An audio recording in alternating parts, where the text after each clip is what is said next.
Hello dear students, welcome back to organise knowledge channel. आज की जो वीडियो है बच्चों, उसमें हम डिस्कस करेंगे worksheet number 8 4 class 6 social science की। बच्चों ये वर्कशीट है जो आपके लिए 4 अगस्त 2021 के लिए शेड्यूल की गई है। आज की वर्कशीट में बच्चों हम कुछ जो है सीखेंगे हिस्ट्री के बारे में। ठीक है, सो वर्कशीट शुरू करने से पहले बेटा प्लीज़ चैनल को सब्सक्राइब कर लीजिए, बेल आइकन को भी प्रेस कर लो ताकि आपको आने वाली हर वीडियो की नोटिफिकेशन वो समय से मिल जाए। Now state your age. आपको यहाँ पे क्या लिखना है? अपनी एज लिखनी है कि आप कितने साल के हो चुके हो। तो सभी बच्चे यहाँ पे अपनी एज जो है वो लिख लेंगे। Now can you tell about members of your family as to what did they eat, what did they wear and what sports did they play। क्या आप जो है अपने फैमिली मेम्बर्स के बारे में बता सकते हो कि वे क्या खाते हैं, वे क्या पहनते हैं और कौन सा खेल वो खेलते हैं। Can you tell about your ancestors who were living about 2000 years before your birth as to what did, ठीक है, as to what did they eat, what did they wear and what sport did they play, in which type of houses they live in। तो आपको यहाँ पे comparison करना है कि क्या आप अपने फैमिली मेम्बर जिनके साथ अब आप रहते हो उनके बारे में बता सकते हो। तो आप क्या कर दोगे? यस, आप बता सकते हो बच्चों। लेकिन अगर आपसे पूछा जाए कि क्या आप अपने उन एंसेस्टर्स के बारे में बता सकते हो जो 2000 years बिफोर थे, क्लियर, तो आप क्या बता सकते हो कि वो कैसे कपड़े पहनते थे, कौन सा खेल खेलते थे, क्या वो खाते थे और उनके घर जो हैं वो कैसे थे। तो आप क्या कहोगे? नो। ठीक है, आप क्या कहोगे? आप नो जो है यहाँ पे कर दोगे, आप नहीं बता सकते। क्लियर है? Then how could we know about them. तो हम उनके बारे में कैसे जान सकते हैं? We can get information about them through the following sources. हम जो नीचे कुछ सोर्सेज हैं जिनके थ्रू हम उनके बारे में इंफॉर्मेशन पता कर सकते हैं कि जो एंसेस्टर्स थे हमारे वो कैसा खाना खाते थे, कैसे कपड़े पहनते थे, कैसे कैसे वो घरों में रहते थे। ठीक है, अब देखिए उनमें जो सोर्सेज हैं, सबसे पहला सोर्स क्या है बच्चों? मैन्युस्क्रिप्ट है। मैन्युस्क्रिप्ट क्या होती हैं? These are the hand written books in the past were called manuscript.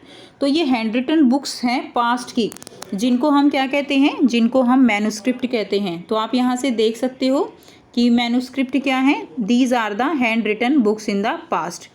It is derived from a Latin word manu which means hand. तो ये जो मैन्युस्क्रिप्ट है ये कौन से वर्ड से मिला है हमें? मेन्यू से, जिसका मतलब क्या होता है? हैंड होता है।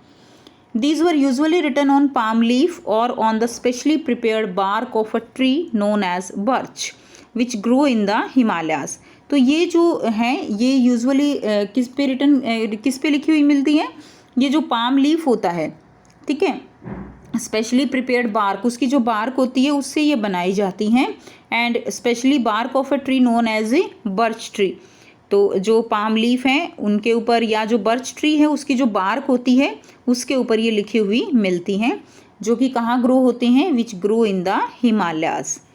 These books deal with the all kind of subject. अब ये जो बुक हैं इनमें हर तरह का सब्जेक्ट मिलता है, चाहे वो रिलीजियस बिलीफ के बारे में हो, द लिव्स ऑफ किंग्स जो है उनके बारे में हो, मेडिसन, साइंस, उन सब से रिलेटेड जो है ये बुक्स हमें मिलती हैं, जो हमें पास्ट हिस्ट्री के बारे में बताती हैं कि जो हमारे एंसेस्टर्स थे वो किस तरह से रहते थे, कैसे वो अपना जो है उनका रहन सहन था, कैसे घर थे। तो ये सब चीज़ें हमें मैन्युस्क्रिप्ट से पता लग जाती हैं। दूसरा जो सोर्स है वो है इंस्क्रिप्शंस। इंस्क्रिप्शंस क्या होते हैं? These are the writings on relatively hard surfaces such as stone और मेटल। तो ये इंस्क्रिप्शंस क्या होते हैं? जो हार्ड सरफेस होते हैं, जैसे कि स्टोन होते हैं, मेटल होते हैं, तो उनको जैसे खुदाई करके जो है ये लिखे जाते हैं। और ये क्योंकि अब खुदाई करके लिखे गए हैं तो ये बहुत लंबे टाइम तक ये कैसे रहते हैं? एज इट इज़ रह जाते हैं, ख़राब नहीं होते। Some time kings got their orders inscribed so that people can see, read and obey them. अब पहले जो किंग थे वो अपने ऑर्डर को इस तरह से इंस्क्राइब्ड करवाते थे ताकि जो लोग हैं वो उसको पढ़ सकें, देख सकें और जो उसके ऑर्डर हैं उनको ओबे कर सकें। तो इस तरह से वो अपने मैसेज जो है वो लिखवाते थे। There are other kind of inscriptions as well where man and women including kings and queens record what they did. इसके अलावा दूसरी तरह के मैन्युस्क्रिप्ट जो इंस्क्रिप्शंस है वो भी मिलते हैं, जिसमें जो मैन है, वुमेन है, इवन जो किंग क्वीन थे वो भी जो वो काम करते थे अपनी उपलब्धियां हैं या कुछ स्पेशल जो है अपने बारे में, वो सब जो है इस तरह से इंस्क्रिप्शंस की फॉर्म में रखते थे। तो वो जो रिकॉर्ड हैं उनसे हमें उनके कैसे वो रहते थे उसके बारे में पता चलता है। नेक्स्ट है रिमेन्स एंड स्कल्पचर्स। आप देखिए जो स्कल्पचर्स हैं और रिमेन्स हैं, यानी इस तरह से पुरानी जो चीज़ें मिलती हैं और जो पुराने अवशेष मिलते हैं उनसे भी हम ये पता लगाते हैं।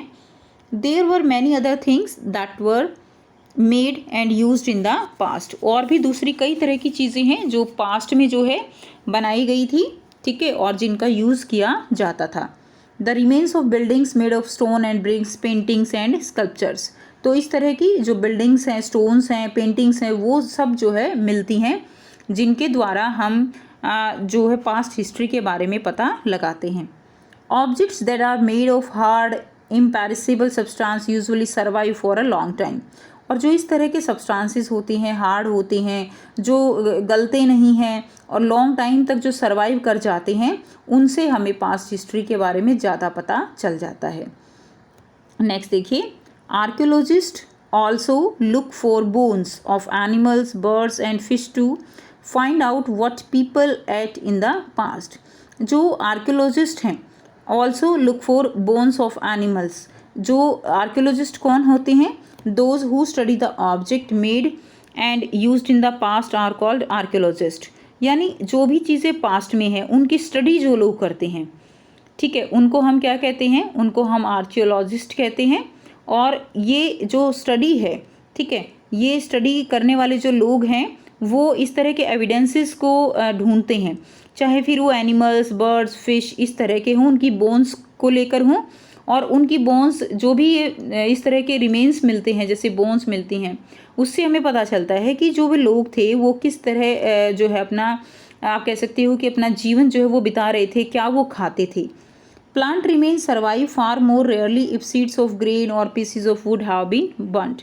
तो चाहे वो पीसीज ऑफ वुड हैं, सीड्स ऑफ ग्रेन हैं, अगर वो बर्न हो जाते हैं तो उनके जो रिमेन्स हैं, क्लियर, वो जो है जैसे वो क्या है कि रिमेन्स वो ज़्यादा टाइम तक नहीं रहते और रेयरली ही वो जो है सर्वाइव कर पाते हैं। नेक्स्ट देखिए, आर्कियोलॉजिस्ट की डेफिनेशन है, those who study the object made and used in the past are called archaeologist. अब यहाँ पे बहुत ही आसान से 3 जो है प्रश्न दिए गए हैं। पहला प्रश्न है, where were the manuscript written, कि जो मैन्यूस्क्रिप्ट है वो कहाँ रिटन किए गए हैं। सो यहाँ से बच्चों आप फर्स्ट क्वेश्चन का आंसर करेंगे। These were usually written on palm leaf और on specially prepared bark of a tree known as birch which grow in the Himalayas. तो हिमालयाज तक आपका जो है ये क्वेश्चन नंबर फर्स्ट का आंसर हो जाएगा, ठीक है। अब हम करते हैं question number second. Question number second क्या है? Why did the rulers make inscriptions. जो रूलर्स हैं वो उनके लिए वो इंस्क्रिप्शंस क्यों बनाते थे? तो देखिए हमने पढ़ा था ना कि Kings got there orders inscribed so that people could see, read and obey them. वो इंस्क्रिप्शंस इसलिए बनवाते थे ताकि उनके जो ऑर्डर हैं उनको लोग जो है वो देखें, पढ़ें और उनको ओबे करें। तो ये जो है आप क्वेश्चन नंबर सेकंड का आंसर लिख देंगे, ठीक है। नेक्स्ट देखिए क्वेश्चन नंबर 3 है, who are called the archaeologist. Archaeologist कौन थे? Those who study the objects made and used in the past are called archaeologist. तो जो ऑब्जेक्ट थे और उनकी जो पास्ट में ऑब्जेक्ट हैं उनकी जो स्टडी करते हैं उनको क्या कहा जाता है? उनको आर्कियोलॉजिस्ट कहा जाता है। तो इस तरह से ये आपकी वर्कशीट कंप्लीट होती है और कंप्लीट करके अपनी वर्कशीट को अपनी टीचर के पास ज़रूर भेजिए, चेक करवाइए। और अगर आपको वीडियो अच्छी लगी तो बच्चों लाइक कर दीजिए, शेयर कर दीजिए और प्लीज़ अगर आप चैनल पर न्यू हो तो चैनल को सब्सक्राइब भी कर लीजिए। So thanks for watching students, मिलते हैं नेक्स्ट वीडियो में नेक्स्ट वर्कशीट के साथ। Take care.